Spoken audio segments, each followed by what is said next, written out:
My pregnant sister vanished the morning of her baby shower. I was not prepared for what I'd find when I went looking for her. She was 8 months pregnant and had texted me that morning saying she was so excited for the party. But then she no-showed. Her boyfriend Tyson arrived alone, looking confused. "She left before me," he said. "Said she had to pick something up and would meet me here."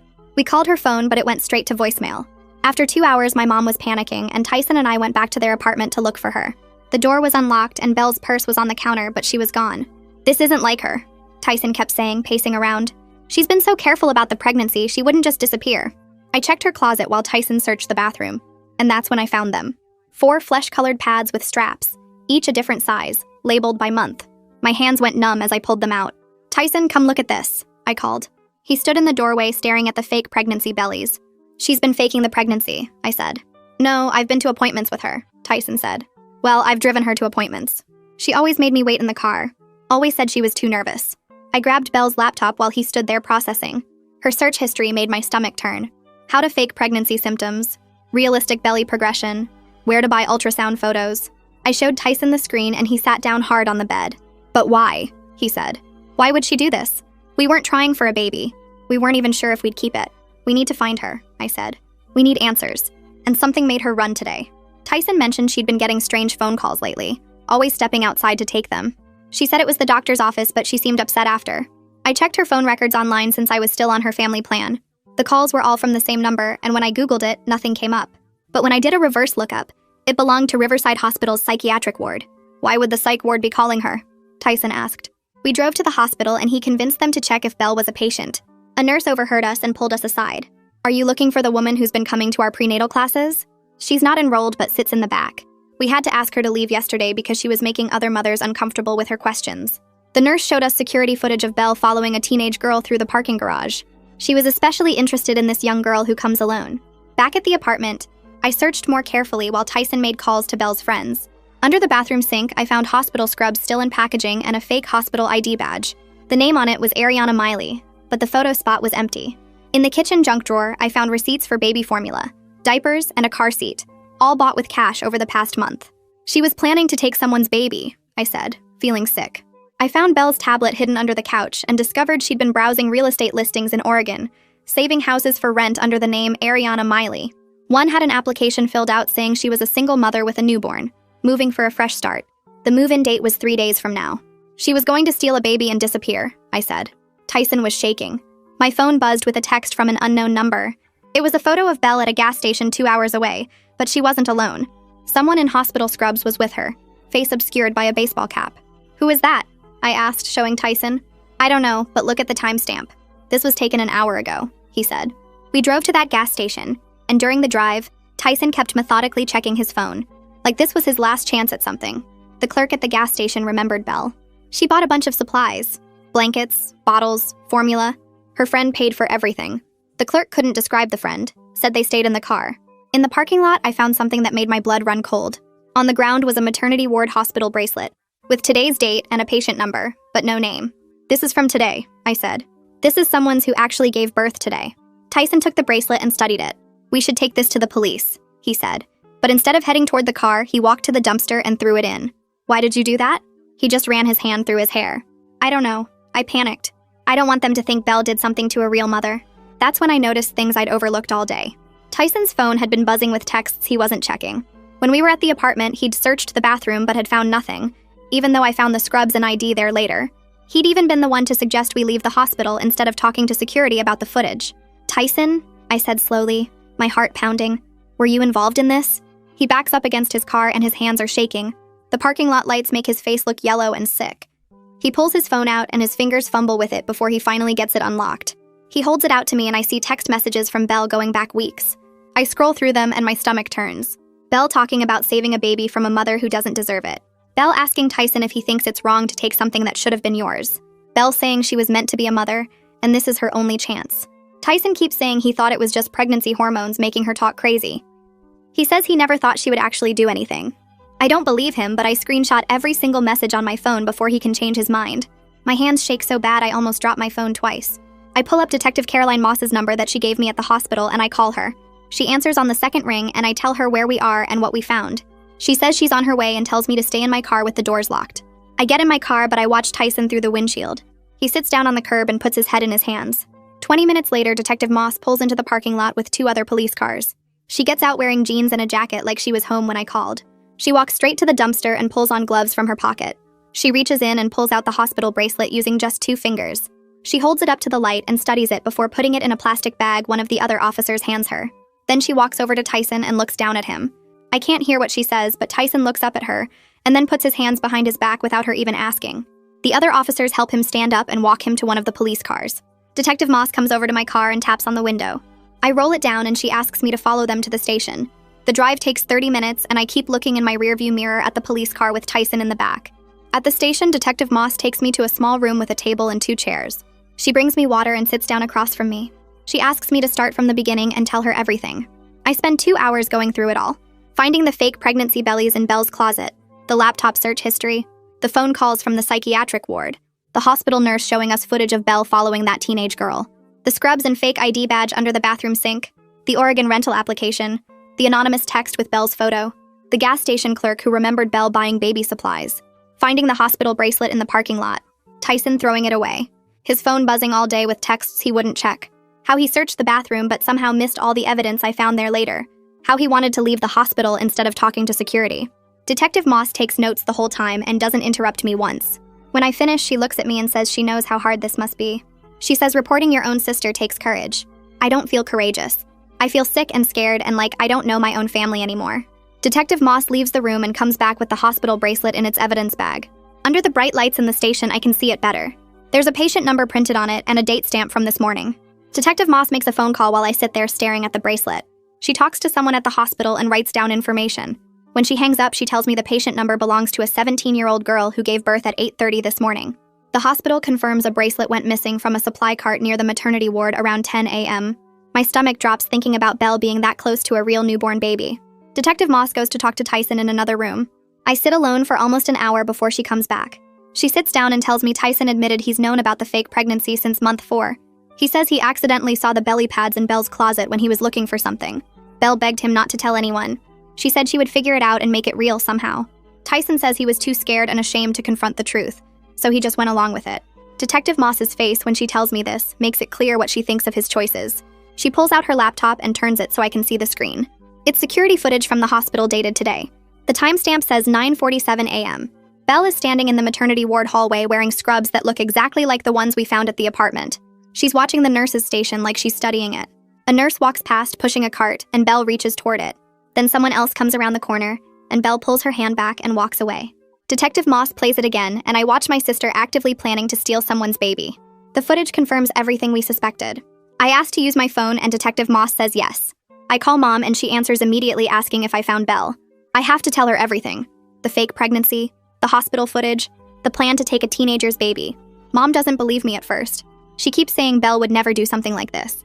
But when I describe the fake belly pads labeled by month and tell her about the security footage of Belle in the maternity ward this morning, she goes quiet. I can hear her breathing on the other end of the line. Finally, she whispers, "Where is she now?"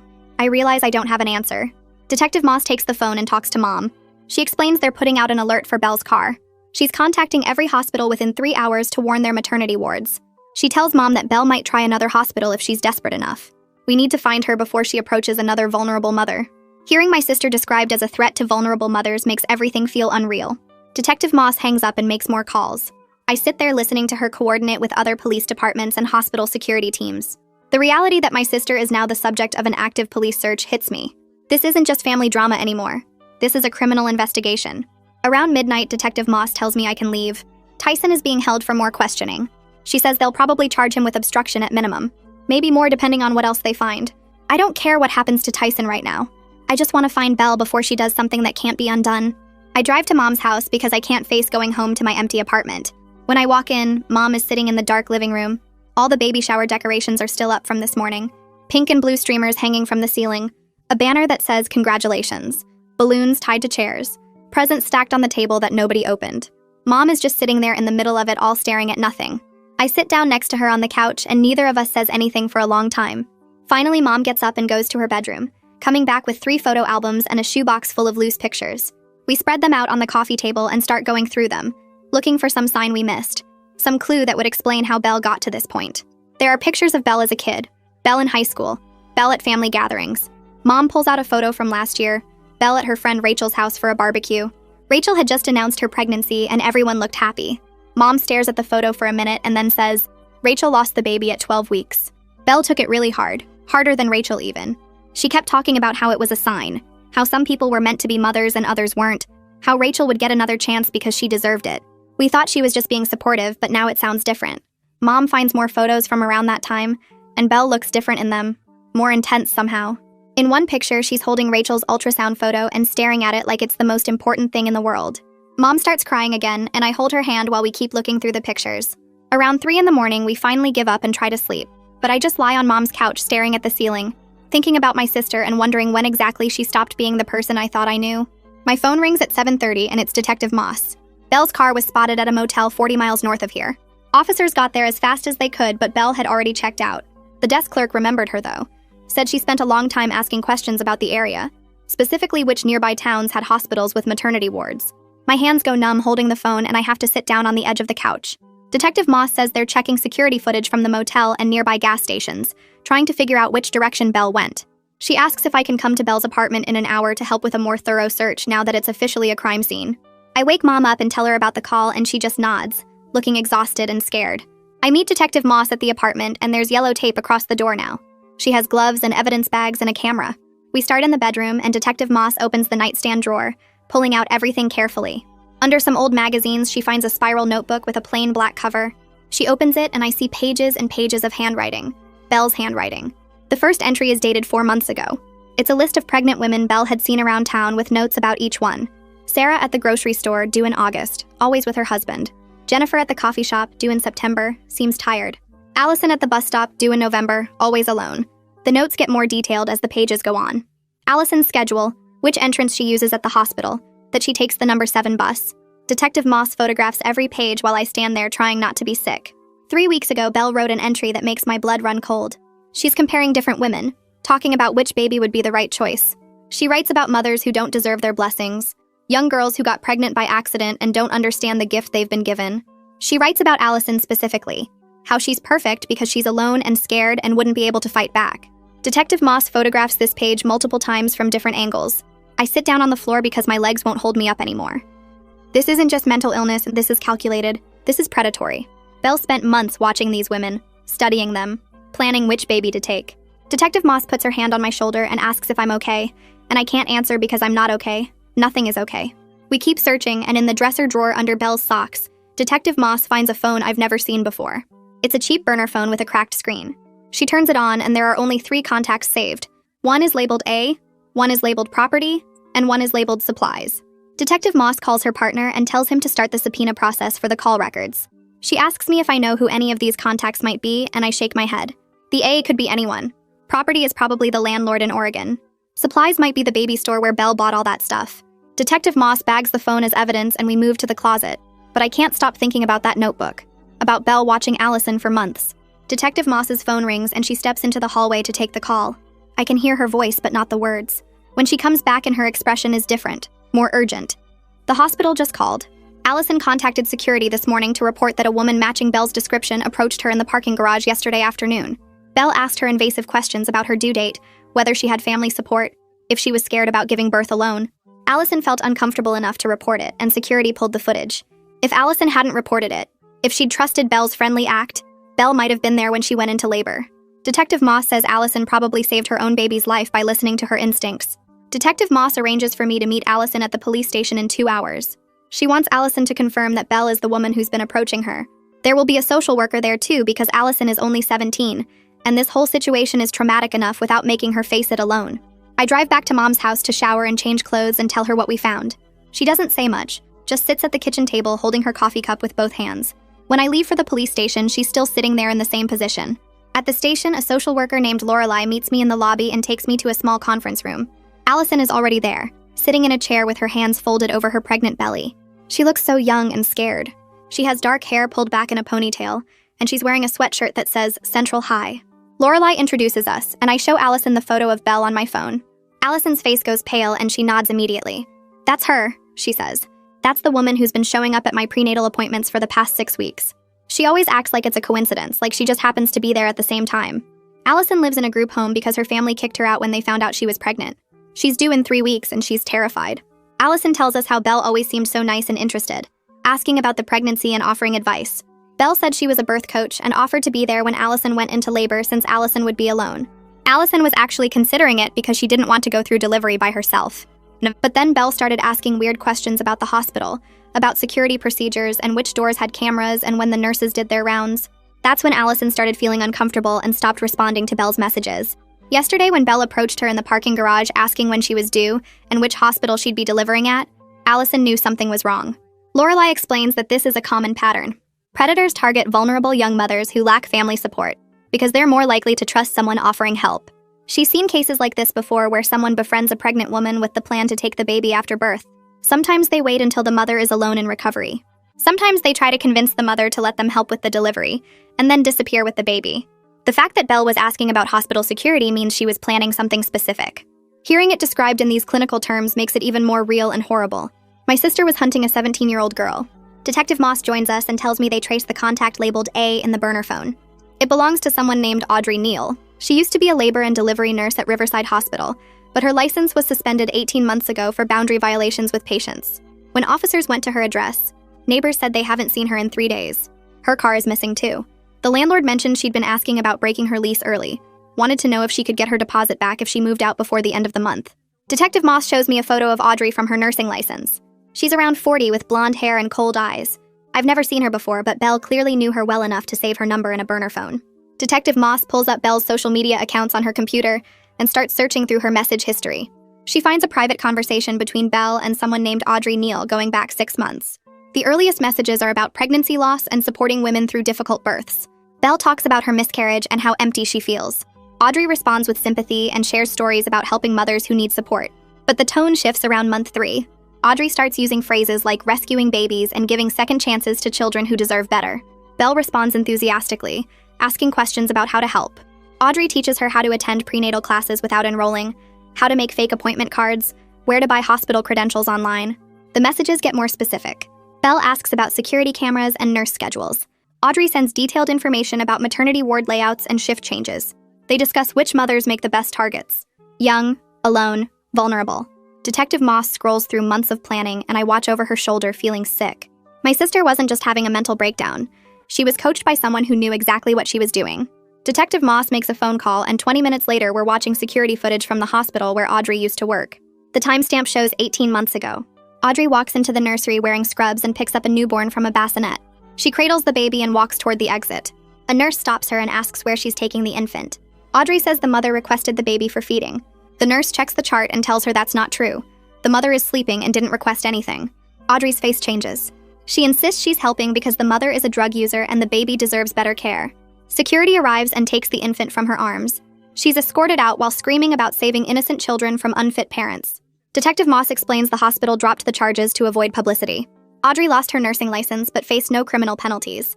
She was clearly planning something like this for a long time, just waiting for the right opportunity and the right partner. My phone buzzes with a call from Mom. Tyson was just released on bail and showed up at her house. He's wearing an ankle monitor and begging to talk to me. Mom sounds scared and doesn't know what to do. I drive over there and find Tyson sitting on the front porch steps. He stands up when he sees me and starts talking fast. He never thought Belle would actually go through with anything. He thought she was just fantasizing, working through her grief in an unhealthy way. He should have said something, but he was scared and confused and didn't want to believe his girlfriend was capable of something so wrong. I stand on the walkway and don't move closer. I tell him through the screen door that his silence enabled everything happening right now. Every day he stayed quiet was another day Belle got deeper into her delusion. Another day Audrey had to manipulate her. Another day some innocent mother was stalked and targeted. He's crying and saying he's sorry over and over. I tell him I can't look at him right now without feeling sick. I can't process how someone could know something this serious and do nothing. He sits back down on the steps and puts his head in his hands. I go inside and lock the door behind me. Mom is sitting at the kitchen table and she starts crying the moment she sees me. She admits she noticed Belle seemed off during the pregnancy, but convinced herself it was normal mood swings. Belle was always emotional, and Mom thought the hormones were just making it worse. She feels guilty for planning the baby shower and making everything feel more real. All the decorations and gifts and excitement. She worried that her enthusiasm somehow pushed Belle deeper into the delusion, made her feel like she couldn't back out or admit the truth. I sit down next to her and hold her while she sobs. We're both grieving the sister and daughter we thought we knew. The Belle who texted excited messages and sent photos of baby clothes. That person doesn't exist. Or maybe she does exist somewhere under the delusion and the lies. But we can't reach her right now. Mom keeps saying she should have known. She should have seen the signs. I remind her that Belle went to extreme lengths to hide what was happening. Even Tyson, who lived with her, didn't fully understand until it was too late. Detective Moss calls while I'm still at Mom's house. Belle's credit card was just used at a gas station near the Oregon border. Officers are pulling the security footage now. She calls back 15 minutes later with an update. The footage shows Belle with someone wearing scrubs and a baseball cap. Almost certainly Audrey based on her height and build. They're loading boxes into a sedan that matches Audrey's vehicle registration from the DMV. Belle is no longer wearing the fake pregnancy belly. She's in regular clothes and moving quickly, constantly looking around like she's worried about being watched. They fill the trunk with supplies and then go inside the gas station. The timestamp shows this happened 2 hours ago. Detective Moss says Oregon State Police are now involved in the investigation. They're coordinating with local departments to set up surveillance.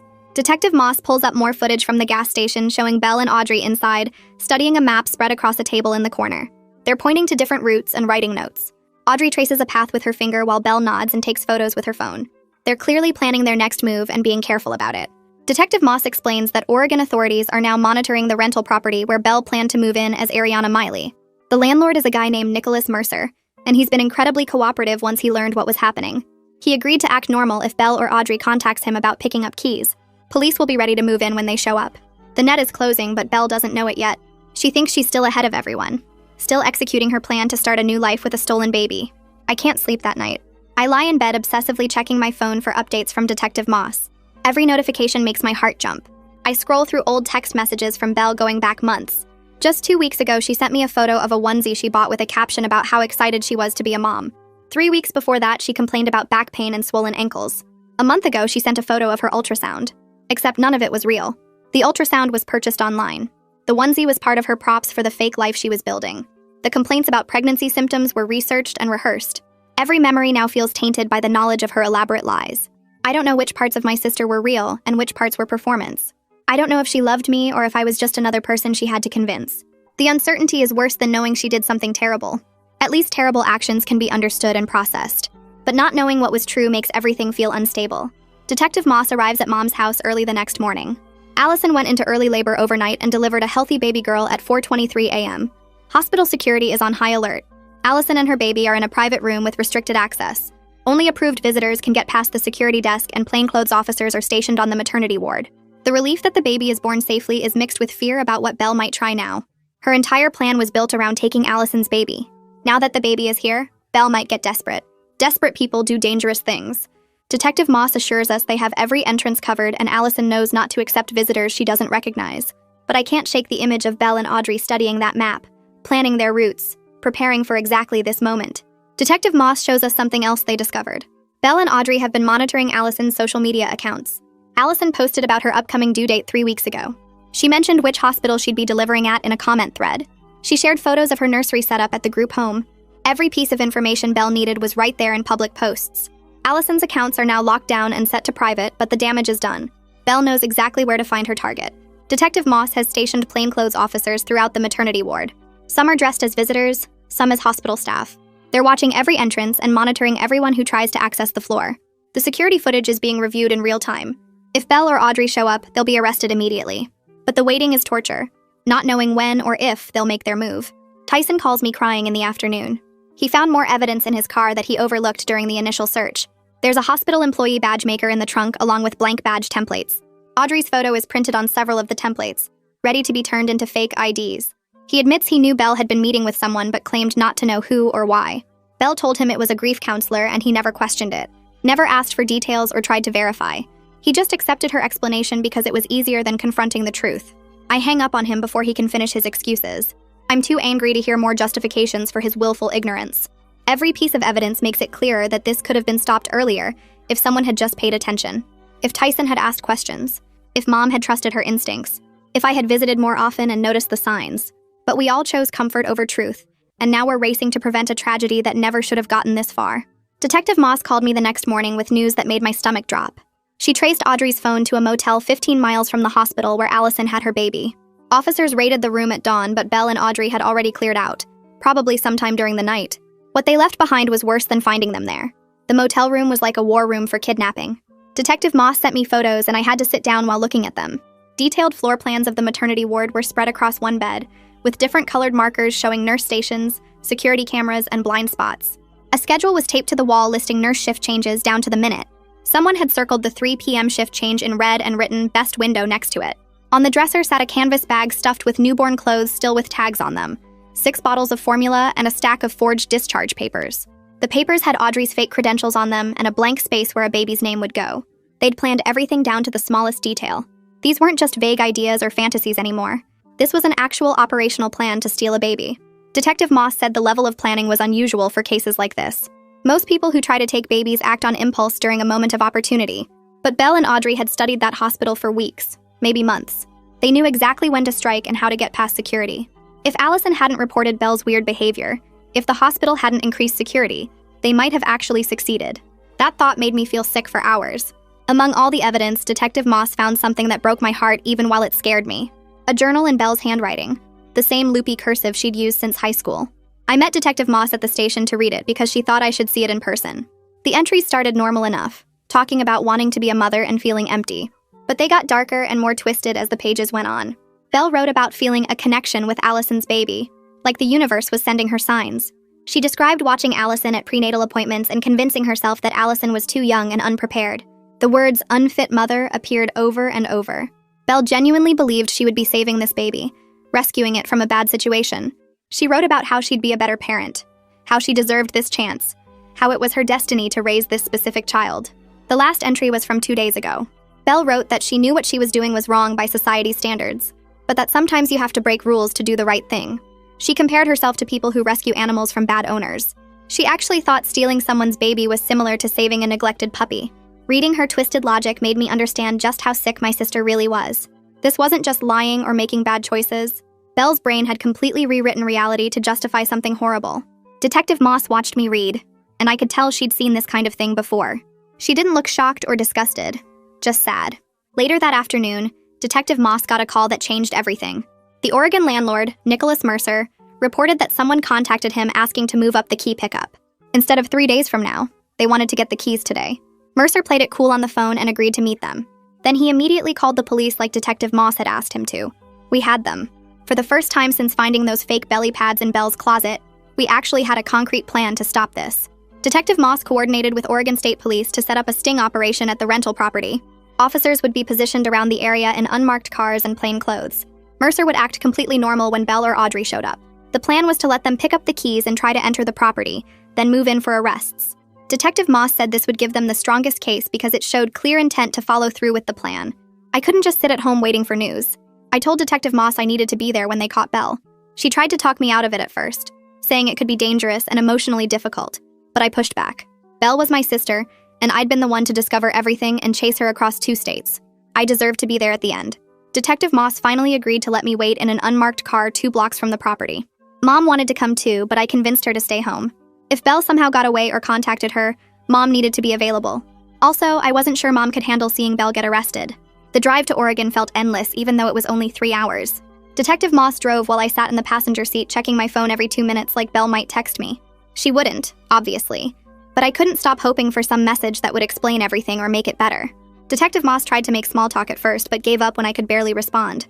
My mind kept playing out different scenarios of what would happen when we got there. We arrived at the rental property 3 hours before the scheduled key pickup at 3 p.m. The place was a small duplex in a quiet neighborhood, exactly the kind of anonymous location where someone could disappear with a stolen baby. Detective Moss parked 2 blocks away like she promised, and walked me through the plan one more time. Plainclothes officers were already positioned around the property. Some were sitting in parked cars pretending to read newspapers. Others were dressed like joggers or dog walkers.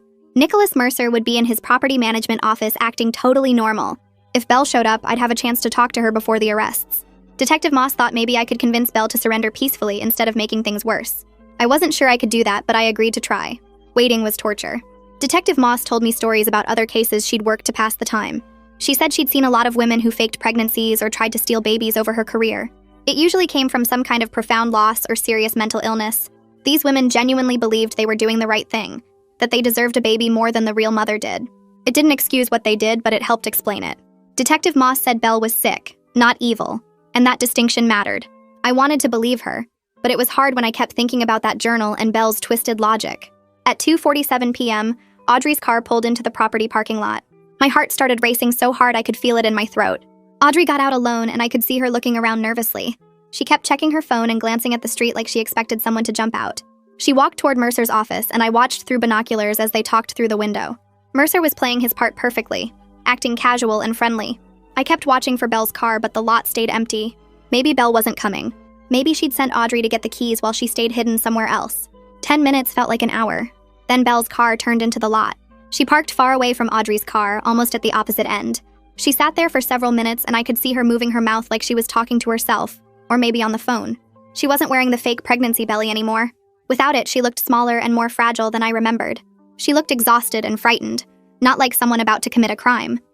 Despite everything she'd done and planned to do, seeing her like that made me want to run over and hug her and tell her everything would be okay. Belle got out of her car and started walking toward the office. Then she saw me getting out of the unmarked car. She froze in the middle of the parking lot. For a long moment, we just stared at each other across maybe 50 feet of pavement. I could see the exact second she realized what was happening, that this was a trap, and she'd been caught. Her face changed from nervous determination to complete despair. Her shoulders dropped and her mouth opened like she wanted to scream, but no sound came out. I started walking toward her slowly with my hands out where she could see them, trying to look non-threatening. Detective Moss and the other officers held their positions, but I knew they were ready to move if Belle tried to run. Belle started crying before I got halfway to her. She kept saying she was sorry over and over, that she didn't mean for things to go this far. She said she just wanted to be a mom so badly, and she didn't know how to stop once she started lying. I told her I knew, that I loved her, but that she needed help. I said she couldn't take someone else's baby no matter how much she wanted one. The words came out steadier than I felt inside. Belle kept talking through her tears, words spilling out like she'd been holding them in for years. She told me about the miscarriage 2 years ago that nobody knew about, how she'd been 12 weeks along and lost the baby in her apartment bathroom while Tyson was at work. She never told anyone because she felt ashamed, like her body had failed at the one thing it was supposed to do. She watched friends and cousins have babies while she felt empty inside, broken in a way nobody could see. The fake pregnancy started as a small lie to Mom during a phone call, just saying she was expecting to see how the words would feel, and suddenly everyone was so happy and excited that she couldn't take it back. She bought the first belly pad thinking she'd confess before anyone noticed, but the attention and joy felt so good after feeling hollow for so long.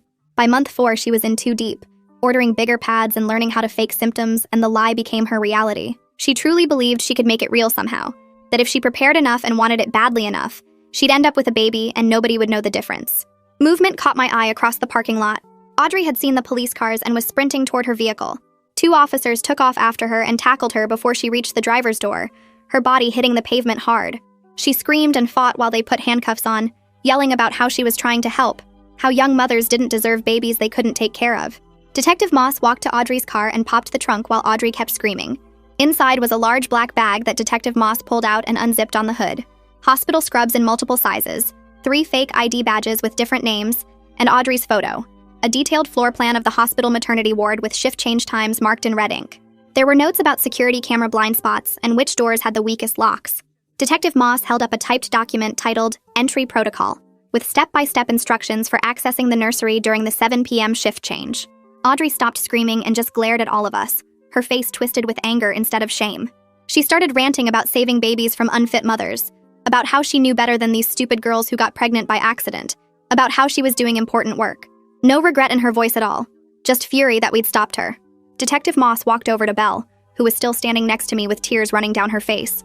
Belle held out her hands before Detective Moss even reached for the handcuffs, wrists together like she'd been waiting for this moment. Detective Moss put the cuffs on gently while Belle kept crying, but something in my sister's face looked almost peaceful. She wasn't running anymore, wasn't pretending, wasn't trapped in the lie she'd built around herself. She looked at me and asked me to tell Mom she was sorry for ruining the baby shower. Such a small worry compared to everything else that it made my chest hurt. All those decorations Mom had put up, the cake she'd ordered, the games she'd planned, and Belle was apologizing for missing a party while being arrested for planning to steal a baby. Detective Moss guided Belle toward one of the police cars while other officers dealt with Audrey, who was still yelling about birth rates and undeserving mothers. I watched them put Belle in the back seat and she pressed her face against the window, mouthing, "I'm sorry," over and over. Tyson stood near his car looking like he might throw up, an officer talking to him about coming down to the station for more questions. Nicholas Mercer came out of his office looking shocked, asking Detective Moss what was happening at his rental property. The drive back felt endless even though I followed right behind the police cars. At the police station, they took Belle into an interview room while I sat in the waiting area with Mom, who'd driven up as soon as I called her. She kept crying and asking how she didn't see this, how her daughter fell apart right in front of her and she missed all the signs. Detective Moss came out after an hour and said Belle was giving a full confession, that she was cooperating completely, and seemed almost eager to tell the truth after hiding it for so long. Belle told them everything about the fake pregnancy, about finding Audrey in an online support group for women dealing with pregnancy loss 6 months ago. Audrey had seemed supportive at first, understanding about the grief and the emptiness, but gradually started suggesting that Belle deserved to be a mother more than some careless teenagers did. Audrey planted the idea that taking a baby from a young single mother would actually be helping everyone, giving the baby a better home and saving the young mother from a mistake she wasn't ready for. Belle said Audrey made it sound noble instead of criminal, like they'd be rescuing a child rather than stealing one. Audrey taught her how to fake the medical appointments, where to buy realistic belly pads, how to create fake ultrasound photos using images from pregnancy websites. Audrey had access to the hospital supplies from her nursing job before she got fired, and she knew exactly how maternity wards operated and where their security was weakest.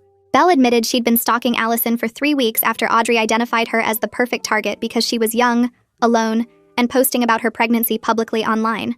The plan was for Audrey to use her fake credentials to access the maternity ward during shift change, take the baby while nurses were distracted with handoff reports, and meet Belle at a predetermined location. They'd already packed Belle's car with everything needed for a newborn and planned to drive straight to Oregon that night. 2 days later, a police psychiatrist evaluated Belle in a private room at the station. Mom and I waited outside while the evaluation happened, both of us exhausted and numb from everything that had happened. The psychiatrist came out after 3 hours and explained that Belle was experiencing a severe delusional disorder triggered by unresolved grief from her miscarriage. She wasn't a danger to herself, but clearly needed serious mental health treatment that she wouldn't get in regular jail. The psychiatrist recommended a psychiatric facility instead of prison, at least initially, where Belle could get therapy and medication while being monitored. She said Belle's delusion had become so real to her that she genuinely believed she was meant to have Allison's baby, that taking the child would somehow fix the emptiness inside her. Hearing it explained in clinical terms made it feel more manageable somehow, like Belle was sick instead of evil, and sickness could be treated. The prosecutor met with us the next day and explained that Audrey's evaluation had gone very differently. Audrey showed signs of antisocial personality disorder and had a history of manipulating vulnerable women for her own purposes. They'd found records of her contacting at least 4 other women in pregnancy loss support groups over the past year, always with the same pattern of befriending them, and then suggesting they rescue babies from unfit mothers. Audrey had been fired from her nursing job 18 months ago after trying to take a newborn from the hospital nursery, claiming the mother was a drug user who didn't deserve her baby. The hospital had let her resign quietly instead of pressing charges to avoid bad publicity, but she'd clearly been planning something like this ever since. The prosecutor said Audrey would face serious charges including conspiracy to commit kidnapping, identity fraud, stalking, and attempted child abduction. Unlike Belle, Audrey knew exactly what she was doing and showed no mental illness that would make her less responsible for her actions. She was predatory and calculating, targeting grieving women she could manipulate into helping her steal babies. A week later, Detective Moss drove me to the hospital to meet Allison. Lorelei Benedict, the social worker, met us in the lobby and walked us up to the maternity ward. Allison was in a private room holding a tiny baby girl wrapped in a pink blanket, and her face went white with fear when I walked in. Lorelei quickly explained who I was and why we were there, and Allison relaxed a little but kept the baby pulled tight against her chest. I told her I was so sorry for what my sister had done, for the fear and violation she must have felt being stalked and targeted. I promised her that Belle was in custody and would never be able to come near her or her baby, that she was safe now. Allison looked down at her daughter and said something that surprised me. She said she felt sorry for Belle, that even when they'd talked in the parking garage and at prenatal classes, she could tell something was deeply wrong with her. Allison was only 17, but she seemed older somehow, already protective of her baby, but also showing understanding for someone who was clearly suffering. She said she'd decided to name her daughter Hope, because this whole situation made her realize how precious and fragile new life is, how easily things could have gone wrong. She looked at her baby with such fierce love that I felt grateful Belle's plan had failed, that this baby got to stay with her real mother, who already loved her so completely. Lorelei spent the next hour connecting Allison with resources for young mothers, housing assistance through a program for teen parents, childcare support so she could finish school, continued counseling to process the trauma of being stalked. Allison had decided to keep her baby and raise her with support from the group home and social services.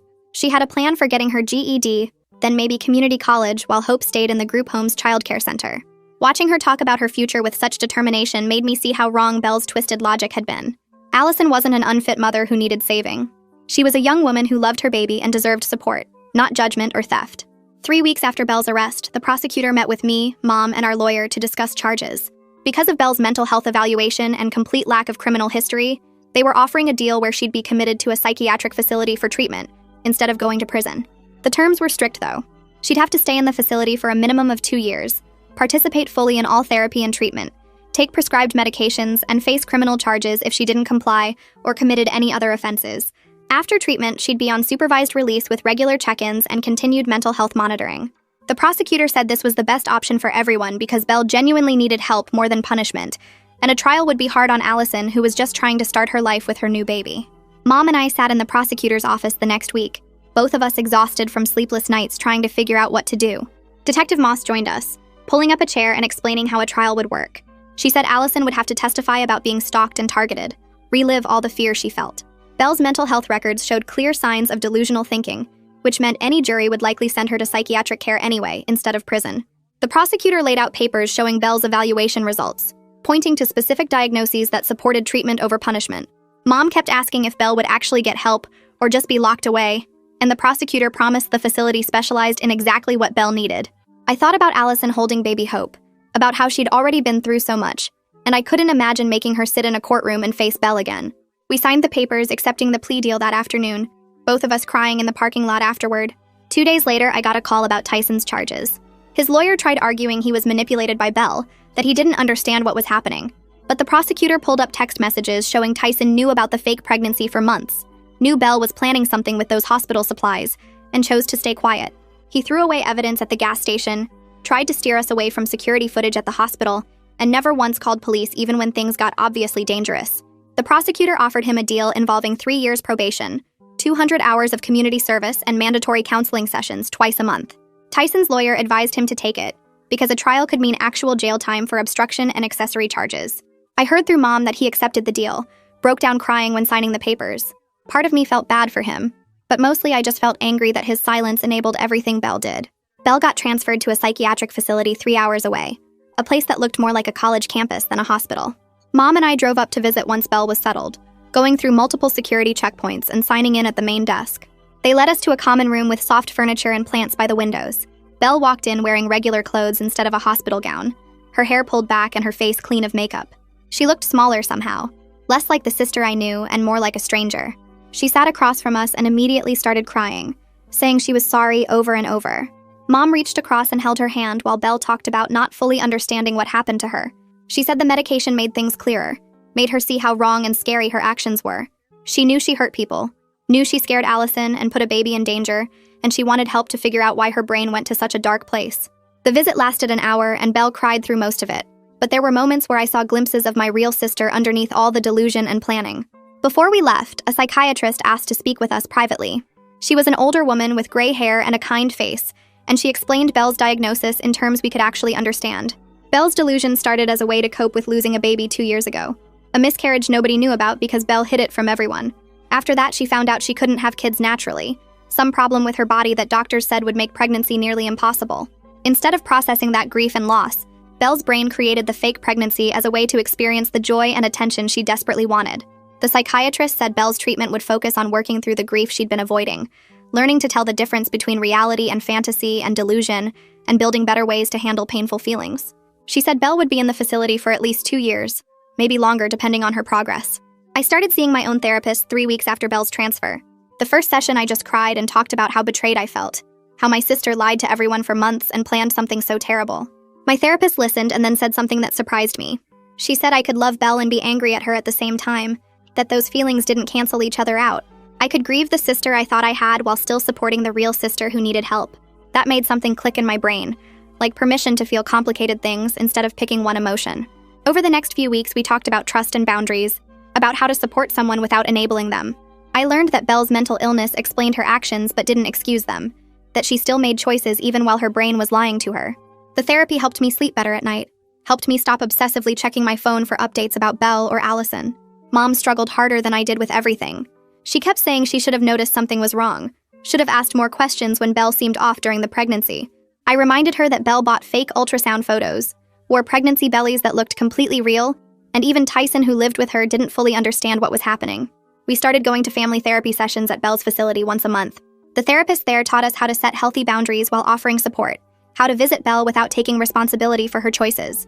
Mom slowly started accepting that she couldn't have prevented Belle's breakdown, that sometimes people hide their pain so well that nobody can see it coming. 3 months into Belle's treatment, the facility sent us a progress report. Belle was participating in all her therapy sessions, taking her medications consistently, and showing real understanding of what she'd done.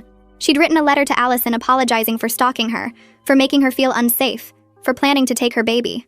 The letter took responsibility without making excuses, acknowledged the fear and violation Allison must have felt. I called Lorelai to ask if we should send it, and she said Allison wasn't ready to hear from Belle yet. Allison was focused on her baby and her future, and hearing from Belle might set back her healing. Belle accepted this when we told her, said she understood that getting better didn't mean people had to forgive her. That acceptance seemed like real progress, like she was finally living in reality instead of the fantasy world she'd created. Around that same time, Audrey's trial started. Belle's lawyer said Belle wouldn't have to testify because they had so much physical evidence and digital messages. The prosecutor had the fake IDs, the hospital floor plans, all those text messages between Belle and Audrey planning the abduction. Security footage showed Audrey at the hospital during her suspension, proved she'd been accessing restricted areas.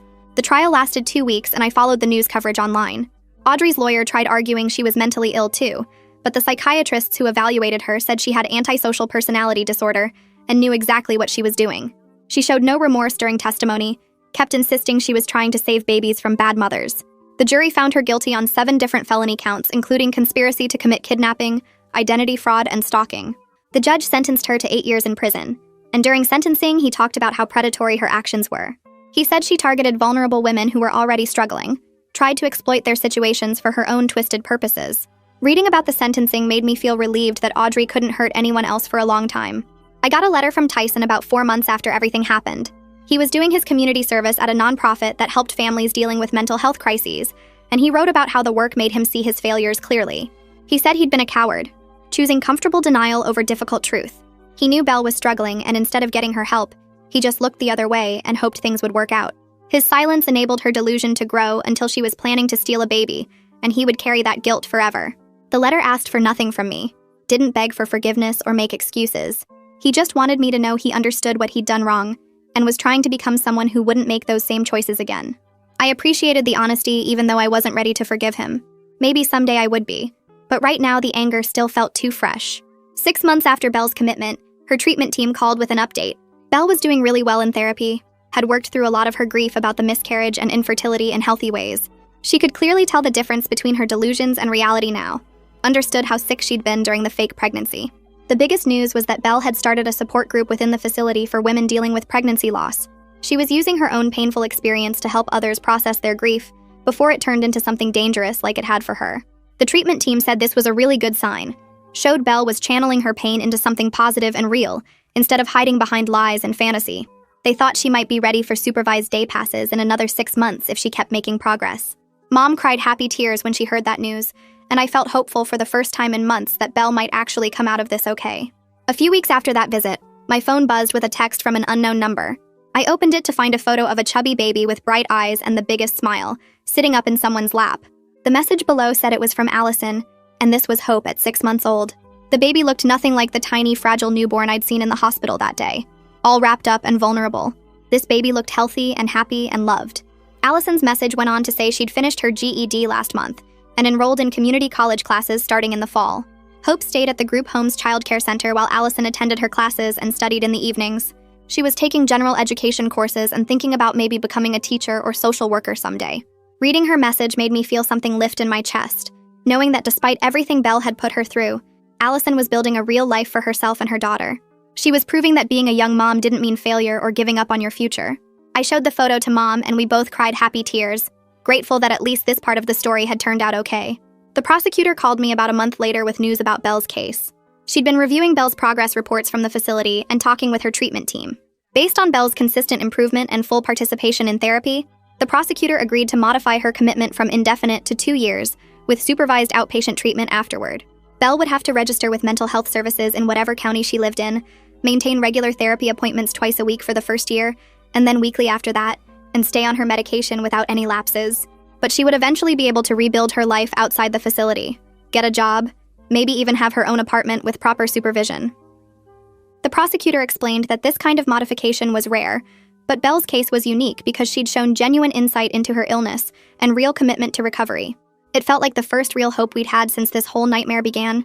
the first sign that maybe Belle could actually have a future beyond just being defined by what she almost did. Mom and I drove to the facility for Belle's birthday in early October. We brought a small chocolate cake from the bakery Belle used to love, and cards we'd both picked out carefully, trying to find ones that felt appropriate for the situation. The visiting room was bright and clean with big windows and comfortable chairs, nothing like the cold institutional spaces I'd imagined. Belle walked in looking healthier than she had in years, maybe healthier than she'd looked even before the fake pregnancy started. Her skin had color in it, and her eyes were clear and focused in a way they hadn't been during those months when she was living in her delusion. She'd gained a little weight in a good way, looked less hollow and stressed. We sang happy birthday quietly, and cut the cake while Belle told us about the grief support group she'd started leading at the facility. She talked about wanting to volunteer with grief support groups in the community someday after her release, using her own painful experience to help other people before they reached the point of crisis she had.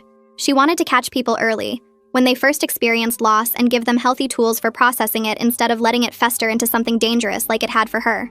Belle asked about Allison and Hope during our visit, her voice careful and a little scared, like she wasn't sure she had the right to ask. I pulled out my phone and showed her the photo Allison had sent.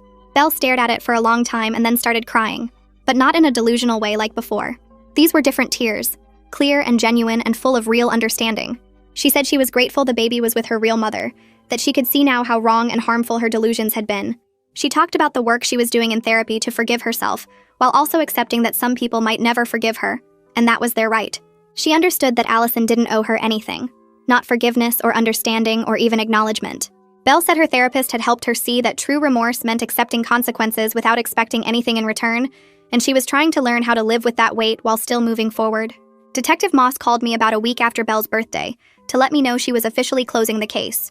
All the paperwork was filed, all the reports were complete, and there were no loose ends left to tie up. But she said she wasn't calling just about the paperwork. She wanted to check on how we were all doing, how Belle was progressing, how Mom and I were handling everything. She told me this case had reminded her why she became a detective in the first place, that it wasn't just about catching criminals and closing cases. It was about helping families navigate impossible situations and hopefully preventing tragedies before they happened. She said she was genuinely glad Belle was getting real help instead of just punishment, that sometimes the system actually worked the way it was supposed to work. She'd seen too many cases where mental illness got treated as pure criminality, and people who needed help just got locked up without any real treatment. Before we hung up, she made me promise to call her if our family ever needed anything, and I could tell she meant it. A year after Belle's commitment, her treatment team called to say she'd been granted supervised day passes. She could leave the facility for up to 8 hours at a time as long as she stayed with an approved family member and followed all the rules.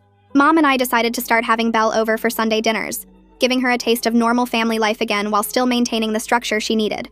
The first dinner was awkward as hell, all of us sitting around Mom's dining table trying to figure out how to talk to each other.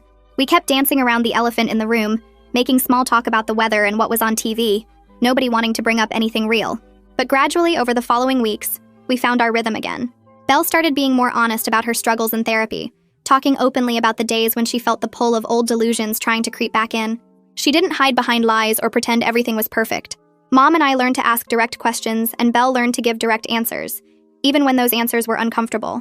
It wasn't the relationship we'd had before, but it was more real, and somehow that made it better.